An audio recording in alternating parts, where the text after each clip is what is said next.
namna ni bora tuongee ukweli, kwa sababu maybe ukiongea ukweli unaweza kupata msaada kwa watu kukusaidia kwamba bwana dogo anapitia situation 1 2 3. Unajua sometimes kinachotuumiza wengi ni kukaaga tu kimya.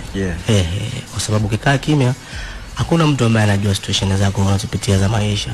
Hiyo ni ukweli. Sasa naweza ngasema kwamba gomvi mkubwa mimi na Lea tuko sawa. Huo ni kweli kabisa. Wala tusiongee uongo wala siji kuficha vitu. Ni kitu kibaya na umo za mtukufu na mimi nimefunga. Mimi na bro Lea tuko sawa. Ni kwa muda gani huo? Miaka 2 naenda. Okay. Na kuelezea kwa nini tuko sawa. Gomvi wetu mkubwa na bro Lea ni hela. Naelewa? Ni hela, na wale tumegombana kisa hela.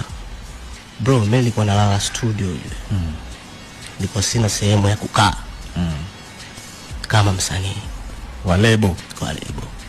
Sina sehemu ya kukaa. Nalala studio na vizio kina Stukizi wamemaliza kurekodi. Na wao wanaondoka kwao, mimi ndo nalala chini. Na naelewa bro.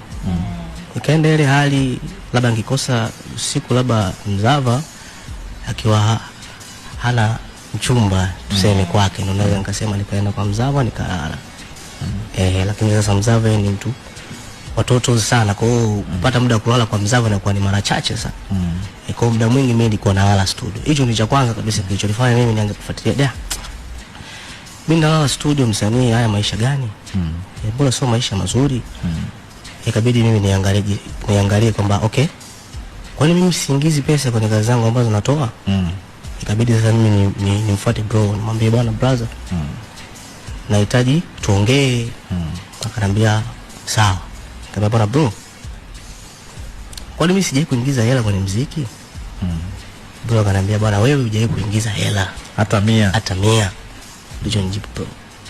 Hata 100 wewe hujai kuingiza. Kasema kweli? Labda zile namba si views zinazoenda ni fake, labda ni views fake. Akambia wewe jua tu hujai kuingiza hela, kwanza umetia sana kampuni ya sawa.